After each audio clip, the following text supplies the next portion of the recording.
श्रीगुरुभ्यो नमः। देवं नारायणं नत्वा सर्वदोषविवर्जितं परिपूर्णं गुरुंश्चान्नगीतार्थं वक्ष्यामि लेशतः। समस्तगुणसम्पूर्णं सर्वदोषविवर्जितं नारायणं नमस्कृत्य गीतातात्पर्यमुच्यते। नारायणं सुरगुरुं जगदेकनाथं भक्तप्रियं सकललोकनमस्कृतं च त्रैगुण्यवर्जितमजं विभुमाद्यमीशं वन्दे भवघ्नममरासुरसिद्धवन्द्यं। नारायणं नमस्कृत्य नरं चैव नरोत्तमं देवीं सरस्वतीं व्यासं ततो जयमुदीरयेत्। कृष्णाय वासुदेवाय हरे परमात्मने प्रणतः ಕ್ಲೇಶನಾಶಾಯ ಗೋವಿಂದಾಯ ನಮೋ ನಮಃ. ಶ್ರೀಮದ್ ಭಗವದ್ಗೀತೆಯ 9ನೇ ಅಧ್ಯಾಯದಲ್ಲಿ 7ನೇ ಶ್ಲೋಕ. ಸರ್ವಭೂತಾನಿ ಕೌಂತೇಯ ಪ್ರಕೃತಿಂ ಯಾಂತಿ ಮಾಮಿಕಾಂ ಕಲ್ಪಕ್ಷಯೇ ಪುನಸ್ತಾನಿ ಕಲ್ಪಾದೌ ವಿಸೃಜಾಮ್ಯಹಂ. ಜ್ಞಾನ ಪ್ರದರ್ಶನಾರ್ಥಂ ಪ್ರಳಯಾದಿ ಕಾರಣತ್ವಂ ಪ್ರಪಂಚಯತಿ. ಪ್ರತಿಜ್ಞಾತ ಜ್ಞಾನ ಪ್ರದರ್ಶನಾಯ ಮಯಾ ಇತ್ಯಾದಿನ ಹರೇರ್ವ್ಯಾಪ್ತತ್ವ ಸರ್ವಾಧಾರತ್ವಾದ್ಯುಕ್ತ್ವಾ ನ ಚ ಇತ್ಯಾದಿ ಶ್ಲೋಕದ್ವಯೇನ ತದುಪಪಾದ್ಯ ಅಧುನಾ ಪುನಃ ಪ್ರತಿಜ್ಞಾ ಪ್ರದರ್ಶನಾರ್ಥಂ ಪ್ರಳಯಾದಿ ಕಾರಣತ್ವ ಮಾಹ. ಪರಮಾತ್ಮ ಹಿಂದೆ ಹೇಳಿದ ತಾನೇ ಸೃಷ್ಟಿಕರ್ತ ಹಾಗೆ ಅಂತ ಹೇಳಿಕೊಂಡಿದ್ದಾನೆ. ಮತ್ತು ಪ್ರಳಯವನ್ನು ಕೂಡ ನಾನೇ, ಪ್ರಳಯಾದಿ ಕಾರಣತ್ವಂ, ಪ್ರಳಯಾದಿಗಳಿಗೂ ಕೂಡ ನಾನೇ ಕಾರಣ ಅಂತ ಪರಮಾತ್ಮ ಹೇಳ್ತಾ ಇದ್ದಾನೆ. ಅದರಿಂದ ನಮ್ಮಲ್ಲಿ ಅದೊಂದು ತಪ್ಪು ಕಲ್ಪನೆ ಇದೆ. ಸೃಷ್ಟಿ ಮಾಡಿದವರು ಯಾರು ಅಂದ್ರೆ ಬ್ರಹ್ಮದೇವರು, ಸಂಹಾರ ಮಾಡುವವರು ಯಾರು ರುದ್ರದೇವರು, ರಕ್ಷಣೆ ಮಾಡುವವ ವಿಷ್ಣು ಹಾಗೆ ಅಂತ ವಿಷ್ಣುವಿಗೆ ಕೇವಲ ಸಂರಕ್ಷಣೆ ಮಾಡುವ ಒಂದು ಜವಾಬ್ದಾರಿಯನ್ನು ಮಾತ್ರ ನಾವು ಇಟ್ಟಿದ್ದೀವಿ. ತುಂಬಾ ಜನರಲ್ಲಿ ಆ ಕಲ್ಪನೆ ಇದೆ, ಆದ್ರೆ ಅದು ಸರಿಯಲ್ಲ. ಸೃಷ್ಟಿ ದಾಸರು ಹೇಳ್ತಾರೆ ನೋಡಿ, ಸೃಷ್ಟಿ ಸ್ಥಿತಿ ಲಯ ಕಾರಣ ಗೋವಿಂದ. ಸೃಷ್ಟಿ ಮಾಡಿದವನು ಪರಮಾತ್ಮನೇ, ಸಂರಕ್ಷಣೆ ಮಾಡುವವನು ಪರಮಾತ್ಮನೇ, ಸಂಹಾರ ಲಯ ಅದನ್ನು ಮಾಡುವವನು ಕೂಡ ಪರಮಾತ್ಮನೇ. ಬ್ರಹ್ಮ ರುದ್ರ ಯಾರೂ ಕೂಡ ಸ್ವತಂತ್ರರಲ್ಲ, ಅವರ ಒಳಗಿದ್ದು ಪರಮಾತ್ಮನೇ ಮಾಡಿಸ್ತಾನೆ ಹಾಗೆ ಅಂತ ಅದನ್ನ ಇಲ್ಲಿ ಹೇಳ್ತಾ ಇದ್ದಾನೆ ಪರಮಾತ್ಮ. ಕೃಷ್ಣನೇ ಹೇಳುವಂತ ನೋಡಿ. ಅದರಿಂದ ಪರಮಾತ್ಮ ಲಯ ಮಾಡ್ತಾನೆ ಅಂತ ಹೇಳಿದ್ದಾರೆ, ಅದು ಭಗವದ್ಗೀತೆ ಬಂದಿದೆಯಾ ಅಂದ್ರೆ ನೋಡಿ ಈ ಶ್ಲೋಕವನ್ನು ಹೇಳಬೇಕಷ್ಟೆ. ಕಲ್ಪಕ್ಷಯೇ ಪ್ರಳಯ ಕಾಲೇ, ಪ್ರಳಯ ಕಾಲದಲ್ಲಿ ಸರ್ವಾಣಿ ಭೂತಾನಿ ಸರ್ವ ಜಡ ಜೀವ ಜಾತಾನಿ, ಎಲ್ಲಾ ಜಡವು ಎಲ್ಲಾ ಜೀವರಾಶಿಗಳು ಅಂತ ಯಾರಿದ್ದಾರೆ ಅವರೆಲ್ಲರೂ ಕೂಡ ಮಾಮಿಕಾಂ ಮದದೀನಾಂ ತ್ರಿಗುಣಾತ್ಮಿಕಾಂ, ನನ್ನ ಅಧೀನದಲ್ಲಿ ಇರಕ್ಕ ಪ್ರಕೃತಿ. ಹರಿದಾಸದಲ್ಲಿ ನೋಡಿದೀವಿ ನೋಡಿ, ಸತ್ವಗುಣ ರಜೋಗುಣ ತಮೋಗುಣ, ಅದಕ್ಕೆ ಅಭಿಮಾನಿಯಾಗಿ ಶ್ರೀ ಭೂ ದುರ್ಗಾ ಅಂತ ಪರಮಾತ್ಮ ಮಡದಿ ಲಕ್ಷ್ಮೀದೇವಿ ಅವರೇ ಇದ್ದಾರೆ ಹಾಗೆ ಅಂತ. ಅದರಿಂದ ನನ್ನ ಅಧೀನದಲ್ಲಿ ಇರತಕ್ಕ ಆ 3 ಗುಣಗಳ ಅಭಿಮಾನಿಯಾದ ಪ್ರಕೃತಿಂ ಯಾಂತಿ, ಆ ಪ್ರಕೃತಿಯಲ್ಲಿ ಎಲ್ಲವೂ ಕೂಡ ಲಯವನ್ನ ಪಡೆಯುತ್ತದೆ. ಯಾಂತಿ ತತ್ರ ಲೀಯಂತೆ. ಪುನಃ ತಾನಿ ಭೂತಾನಿ, ಮತ್ತೆ ಆ ಭೂತಗಳನ್ನ, ಆ ಪ್ರಾಣಿಗಳನ್ನ, ಜೀವ ಜಡರನ್ನ ಕಲ್ಪಾದೌ ಸೃಷ್ಟಿಕಾಲದಲ್ಲಿ ವಿಶೇಷೇನ ವಿವಿಧತೆಯ ಚಾಹಂ ಸೃಜಾಮಿ, ಮತ್ತೆ ನಾನು ಸೃಷ್ಟಿ ಮಾಡ್ತೇನೆ ಹಾಗೆ. ಎಷ್ಟು ಚಂದ ಇದೆ ನೋಡಿ. ಸೃಷ್ಟಿಯೂ ನಾನೇ, ಸಂಹಾರ ಕರ್ತನೂ ನಾನೇ. ನಾನು ಒಬ್ಬನೇ ಮಾಡ್ತೀನಿಯಾ? ಇಲ್ಲ, ನನ್ನ ಅಧೀನದಲ್ಲಿ ಇರತಕ್ಕ ಪ್ರಕೃತಿಯಲ್ಲಿ ಎಲ್ಲವೂ ಲಯವನ್ನು ಹೊಂದುತ್ತದೆ, ಮತ್ತೆ ಪ್ರಕೃತಿಯಿಂದಲೇ ಎಲ್ಲವೂ ಕೂಡ ಹುಟ್ಟುತ್ತದೆ. ಇದನ್ನ ನಾನು ಮಾಡ್ತೇನೆ, ನನ್ನ ಅಧೀನದಲ್ಲಿ ಇರುವ ಪ್ರಕೃತಿಯನ್ನು ಇಟ್ಟುಕೊಂಡು ನಾನು ಮಾಡ್ತೇನೆ ಅಂತ ಪರಮಾತ್ಮ. ಅದರಿಂದ ದೇವರ ಸ್ವಾತಂತ್ರ್ಯಕ್ಕೆ ಯಾವುದಕ್ಕೆ ಬಂದಿಲ್ಲ. ಅಲ್ಲ, ಪ್ರಕೃತಿಯನ್ನು ಇಟ್ಕೊಂಡು ಮಾಡ್ತಾನೆ ಹಾಗೆ ಅಂತ ಹೇಳಿದ ಮೇಲೆ ಪ್ರಕೃತಿಯು ಸ್ವತಂತ್ರ ಅಂತ ಹೇಳೋಣ, ಇಬ್ರು ಸ್ವತಂತ್ರರು ಅಂತ ಹೇಳೋಣ. ಪರಮಾತ್ಮನು ಮಾಡ್ತಾನೆ, ಪ್ರಕೃತಿಯು ಮಾಡ್ತಾನೆ ಅಂತ ಯಾಕೆ ಹೇಳಬಾರ್ದು ಅಂತ ಒಂದು ಶಂಕೆ ಬರುತ್ತದೆ. ಅದಕ್ಕೆ ಪರಮಾತ್ಮ ಏನು ಉತ್ತರ ಕೊಟ್ಟಿದ್ದು? ಮಾಮಿಕಾಂ, ನನ್ನ ಅಧೀನದಲ್ಲಿ ಇರತಕ್ಕ ಪ್ರಕೃತಿ ಹಾಗೆ. ಅದರಿಂದ ಸ್ವತಂತ್ರ ಅಂದ್ರೆ ಪರಮಾತ್ಮ ಒಬ್ಬನೇ ಸ್ವತಂತ್ರ, ಪ್ರಕೃತಿ ಸ್ವತಂತ್ರ ಅಲ್ಲ. ಅವಳು ಕೂಡ, ಲಕ್ಷ್ಮಿಯೂ ಕೂಡ ಪರಮಾತ್ಮನ ಅಧೀನದಲ್ಲೇ ಇದ್ದಾಳೆ ಅಂತ ಒಟ್ಟು ಅಭಿಪ್ರಾಯ.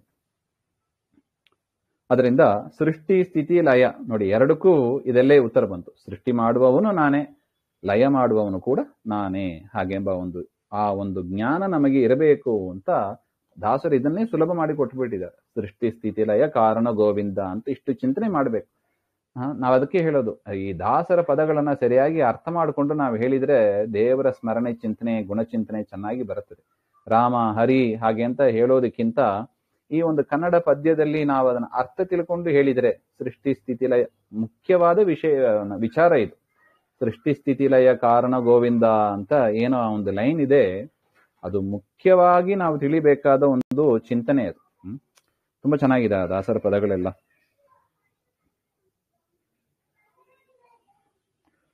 ಪ್ರಕೃತಿಂ ಸ್ವಾಂ ಅವಷ್ಟಭ್ಯ ವಿಸರ್ಜಾಮಿ ಪುನಃ ಪುನಃ ಭೂತಗ್ರಾಮಮಿಮಂ ಕೃತ್ಸ್ನಂ ಅವಶಂ ಪ್ರಕೃತೇರ್ವಶಾತ್.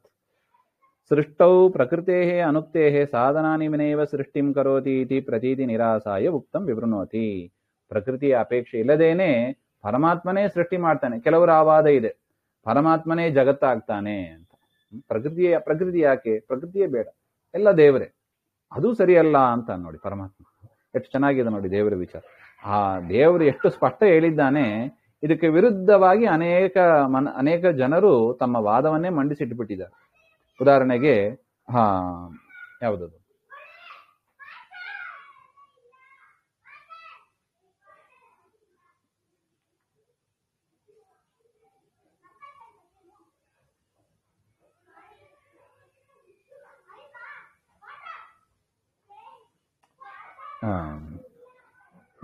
ತುಂಬಾ ಮತಗಳಿದೆ.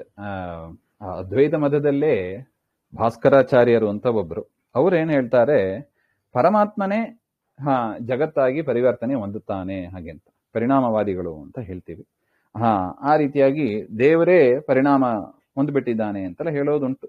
ಅದೆಲ್ಲ ಯಾವುದು ಸರಿ ಇಲ್ಲ ಅಂತ ಕೃಷ್ಣನ ಅಭಿಪ್ರಾಯ ನೋಡಿ. ಮತ್ತಷ್ಟು ಮಾತ್ರ ಅಲ್ಲ, ಮಾಮಿಕಾಂ ಅಂತ ಹೇಳಿದ್ದಾನೆ. ಹಿಂದಿನ ಶ್ಲೋಕದಲ್ಲಿ ಮಾಮಿಕಾಂ ಅಂತ ಬಂತು. ಸೊ ಕೃಷ್ಣನೇ ಸೃಷ್ಟಿಯ ಆದಿ ಕಾಲದಲ್ಲಿ ಇದ್ದ ನಾರಾಯಣ ಅಂತ ಪ್ರಸಿದ್ಧ ಆಯ್ತು ನೋಡಿ. ಕೃಷ್ಣ ಬೇರೆ ಅಲ್ಲ, ನಾರಾಯಣ ಬೇರೆ ಅಲ್ಲ. ಸೃಷ್ಟಿ ಸ್ಥಿತಿಗಳನ್ನ ಮಾಡಿದ್ದು ಕೃಷ್ಣ. ಮಾಮಿಕಾಂ ಅಂತ ನನ್ನ ದಿನದಲ್ಲಿ ಇರತಕ್ಕದ್ದು ಅಂತ ಹೇಳ್ತಾನೆ. ಅಲ್ಲ, ಕೃಷ್ಣನ ಅವತಾರ ಮುಗಿದ್ದಲ್ಲ ಹಾಗೆಂದ್ರೆ ಅಲ್ಲ, ಕೃಷ್ಣನೇ ನಾರಾಯಣ. ಆ ಸೃಷ್ಟಿಯ ಆದಿ ಕಾಲದಲ್ಲೂ ಅಂತ್ಯಕಾಲದಲ್ಲೂ ಇರುವವನು ನಾರಾಯಣನೇ. ಆ ನಾರಾಯಣನೇ ಕೃಷ್ಣ ಹಾಗೆಂಬ ಒಂದು ವಿಚಾರವೂ ಕೂಡ ಇಲ್ಲಿ ಅಡಕವಾಗಿದೆ ಅಂತ ಹಿಂದಿನ ಶ್ಲೋಕದಲ್ಲಿ ನಾವು ಅದನ್ನು ಕೂಡ ಮನಗಾಣಬೇಕು. ಅದರಿಂದ ಪರಮಾತ್ಮ ಪ್ರಕೃತಿಯನ್ನ, ತನ್ನ ಅಧೀನದಲ್ಲಿ ಇರತಕ್ಕ ಪ್ರಕೃತಿಯನ್ನ ಅವಲಂಬಿಸಿಯೇ ಮಾಡ್ತಾನೆ. ಅದರಿಂದ ಅವನ ಸ್ವಾತಂತ್ರ್ಯಕ್ಕೆ ಯಾವ ಧಕ್ಕೆ ಇಲ್ಲ ಅಂತ ಸ್ವಾಮ್ ಅಂತ ರಾಯರು ಬರೀತಾರೆ ನೋಡಿ. ಸ್ವಾಧೀನಾಂ, ತನ್ನ ಅಧೀನದಲ್ಲಿ ಇರತಕ್ಕ ಪ್ರಕೃತಿಂ ತ್ರಿಗುಣಾತ್ಮಿಕಾಂ, ಈ ಸತ್ವಗುಣ ರಜೋಗುಣ ತಮೋಗುಣ ಅಂತ ಇರತಕ್ಕ ಈ ಪ್ರಕೃತಿಯ ಗುಣಗಳನ್ನು ಅವಷ್ಟಂಬ್ಯ ಉಪಾದಾನತೆಯ ಆಶ್ರಿತ್ಯ ಜಗತ್ತು ಮಾಡಬೇಕು ಅಂದ್ರೆ ಎರಡು ಕಾರಣ ಬೇಕಲ್ವಾ? ನಿಮಿತ್ತ ಕಾರಣ, ಉಪಾದಾನ ಕಾರಣ ಹಾಗೆ ಅಂತ. ಇದೆಲ್ಲ ಸ್ವಲ್ಪ ಟೆಕ್ನಿಕಲ್ ಟರ್ಮ್ಸ್ ಅಂತ ಅನಿಸ್ಬೋದು, ಆದ್ರೂ ಅದನ್ನ ತಿಳ್ಕೋಬೇಕು ನಾವು. ಏನೇ ಪದಾರ್ಥ ಆಗಬೇಕಂದ್ರೂ ಕೂಡ ಎರಡು ಕಾರಣ ಬೇಕು. ಉದಾಹರಣೆಗೆ ನೋಡಿ, ಒಂದು ಮಡಿಕೆ ಮಾಡಬೇಕು, ಮಣ್ಣು ಮಾಡಬೇಕು, ಮಡಿಕೆ ಆಗ್ಬೇಕಂದ್ರೆ ಒಂದು ಪಾಟ್ ಮಾಡಬೇಕು ಅಂದ್ರೆ ಎರಡು ಕಾರಣ ಬೇಕು. ಮಣ್ಣು ಬೇಕು, ಕುಂಬಾರನು ಬೇಕು. ಬರೀ ಕುಂಬಾರ ಇದ್ರೆ ಮಡಿಕೆ ಆಗೋದಿಲ್ಲ, ಬರೀ ಮಣ್ಣು ಇದ್ರೂ ಮಡಿಕೆ ಆಗೋದಿಲ್ಲ. ಅದರಿಂದ ಮಡಿಕೆ ಆಗಬೇಕು ಅಂದ್ರೆ ಮಣ್ಣು ಬೇಕು, ಕುಂಬಾರನು ಬೇಕು. ಅದೇ ತರ ಅಡಿಗೆ ಆಗಬೇಕು ಅಂದ್ರೆ ಅಕ್ಕಿ ಬೇಳೆ ಇತ್ಯಾದಿಗಳು ಬೇಕು, ಅಡಿಗೆ ಮಾಡುವ ಒಂದು ವ್ಯಕ್ತಿಯೂ ಬೇಕು. ವ್ಯಕ್ತಿ ಇದ್ದ ಕೂಡಲೇ ಅಡಿಗೆ ಆಗೋದಿಲ್ಲ, ಅಕ್ಕಿ ಬೇಳೆ ಇದ್ದ ಕೂಡಲೇ ಅಡಿಗೆ ಆಗೋದಿಲ್ಲ. ಹೇಗೋ ಅದೇ ತರ ಪ್ರಕೃತಿ, ಅಕ್ಕಿ ಬೇಳೆ ಸ್ಥಾನದಲ್ಲಿ ಪ್ರಕೃತಿ ಇದೆ, ವ್ಯಕ್ತಿಯ ಸ್ಥಾನದಲ್ಲಿ ಪರಮಾತ್ಮ ಇದ್ದಾನೆ. ಅದರಿಂದ ಪರಮಾತ್ಮ ಪ್ರಕೃತಿಯನ್ನ ಉಪಾದಾನವಾಗಿ ತೆಗೆದುಕೊಂಡು ಜಗತ್ತನ್ನ ನಿರ್ಮಾಣ ಮಾಡ್ತಾನೆ. ಪ್ರಕೃತಿರ್ ವಶಾತ್ ತದ್ ಅಧೀನತ್ವಾತ್ ಅವಶಂ ಸ್ವ ಅನಧೀನಂ.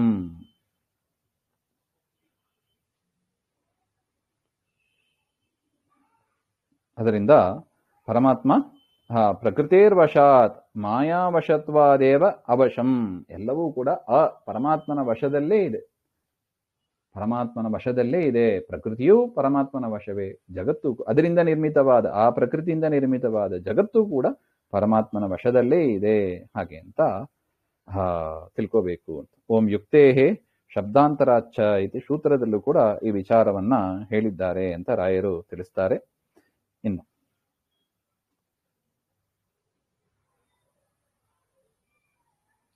ನ ಚ ಮಾಂ ತಾನಿ ಕರ್ಮಾಣಿ ನಿಬಧ್ನಂತಿ ಧನಂಜಯ ಉದಾಸೀನವದಾಸೀನಂ ಅಸಕ್ತಂ ತೇಷು ಕರ್ಮಸು. ನನು ನಾನಾವಿಧಾಂ ಸೃಷ್ಟಿಂ ಕುರ್ವತಃ ತವ ಜೀವಸ್ಯೈವ ಕರ್ಮಬಂಧಃ ಅಸ್ತಿ ಕಿಂ ಇತ್ಯತಃ. ಒಂದು ಪ್ರಶ್ನೆ ಬರುತ್ತದೆ, ಅಲ್ಲ ದೇವರು ಇಷ್ಟೆಲ್ಲ ಮಾಡ್ತಾನೆ, ಸೃಷ್ಟಿ ಸ್ಥಿತಿ ಸಂಹಾರ ಇದೆಲ್ಲ ಮಾಡ್ತಾನೆ ಅಂತ ನೀವು ಹೇಳಿದಿರಿ, ಈಗ ಹೇಗೆ ಜೀವನಿಗೆ ಒಂದು ಕರ್ಮಬಂಧ ಅಂತ ಇದೆಯೋ, ಬೇಕೋ ಬೇಡವೋ ಇವರ ಮನೆಯಲ್ಲಿ ಹುಟ್ಟಬೇಕು, ಇವರನ್ನೇ ಹೆಂಡತಿಯಾಗಿ ಪಡಿಬೇಕು, ಇವರನ್ನೇ ಮಕ್ಕಳನ್ನಾಗಿ ಪಡಿಬೇಕು, ಇದೆಲ್ಲ ಯಾವುದರ ವಶ? ನಾವು ಹಿಂದೆ ಮಾಡಿದ ಕರ್ಮ. ಕರ್ಮದ ವಶದಿಂದ ಇಂಥ ಮನೆಯಲ್ಲಿ ಹುಟ್ಟಿರ್ತೀವಿ, ಇಂಥ ಮನೆಯಲ್ಲಿ ಮದುವೆಯಾಗಿ ಹೋಗ್ತೀವಿ, ಇಂಥವರನ್ನ ಮಕ್ಕಳಾಗಿ ಪಡಿತೀವಿ, ಈ ರೀತಿಯಾಗಿ ಶಾಸ್ತ್ರಾದಿ ವಿಚಾರವನ್ನೆಲ್ಲ ಮಾಡ್ತೀವಿ. ಇದು ಯಾವುದರಿಂದ?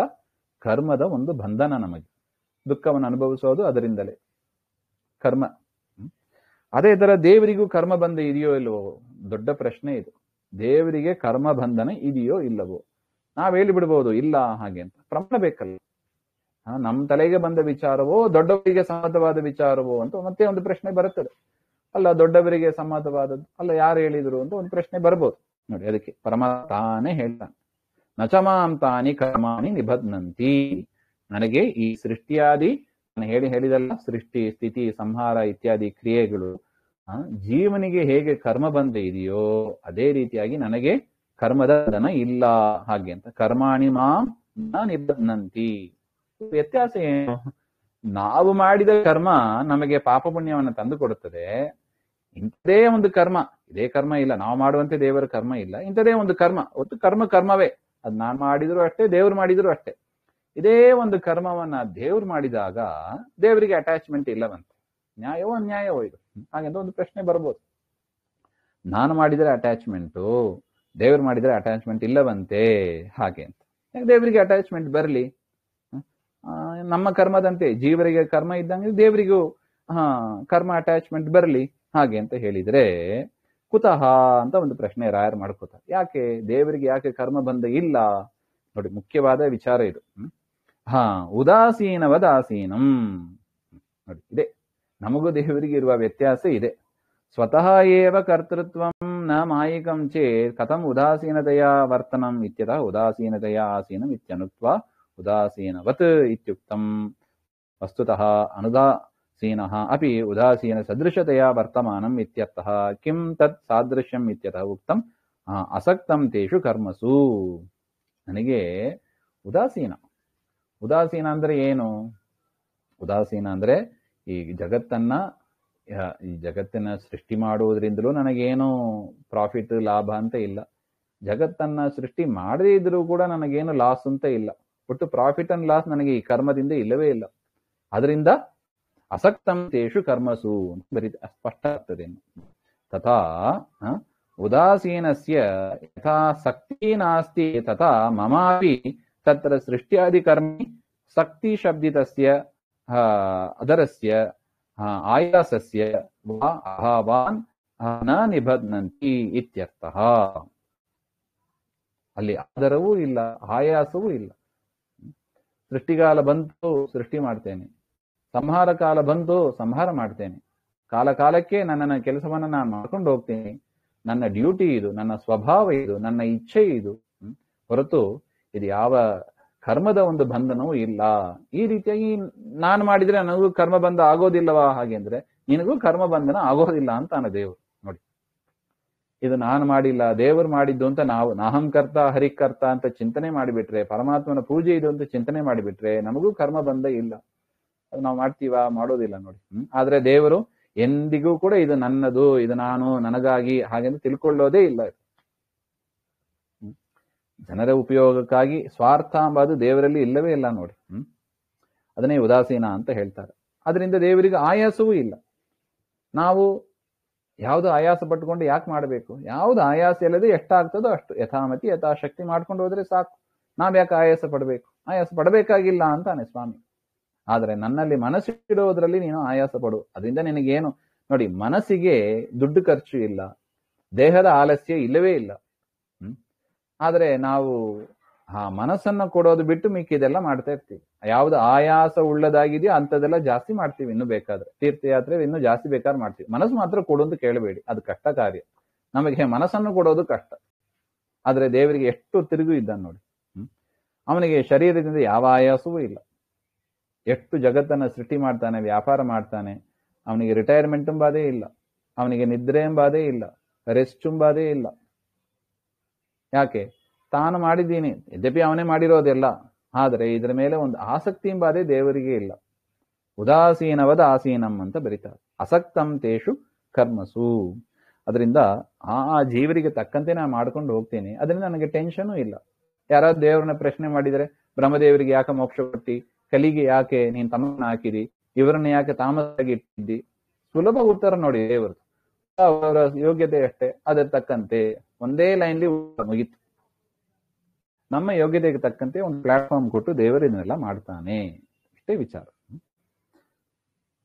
ಆಚಾರ್ಯರು ಬರೀತಾರೆ ನೋಡಿ, ಉದಾಸೀನವತ್ ಉದಾಸೀನ ಉಳ್ಳವನಂತೆ ಇರ್ತಾನೆ ಹೊರತು ಉದಾಸೀನಾಗಿ ದೇವರು ಆದ್ರಾಯ್ತು ಬಿಟ್ರೆ ಬಿಡ್ತು ಅಂತ ಇರೋದಿಲ್ಲ. ನೋಡಿ ಎಷ್ಟು ಚಂದ ಇದು ನೋಡಿ ಆಚಾರ್ಯರ ಮಾತು. ಉದಾಸೀನವತ್, ಉದಾಸೀನ ಉಳ್ಳವ ಹೇಗಿರ್ತಾನೋ ಹೇಗಿರ್ತಾನೆ, ಆದ್ರಾಯ್ತು ಬಿಟ್ರೆ ಬಿಡ್ತು ಅಂತ ಇರ್ತಾನೆ. ಹಂಗಂದ್ರೆ ದೇವರು ಆಗಿರೋದಿಲ್ಲ. ಉದಾಸೀನವತ್ ಅಂದ್ರೆ ಹೆಚ್ಚು ಅಟ್ಯಾಚ್ಮೆಂಟ್. ತದರ್ಥಮಾಹ ಆಸಕ್ತಂ ಇತಿ, ಅಸಕ್ತಂ ತೇಷು ಕರ್ಮಸು ಅಂತ ಅರ್ಥ.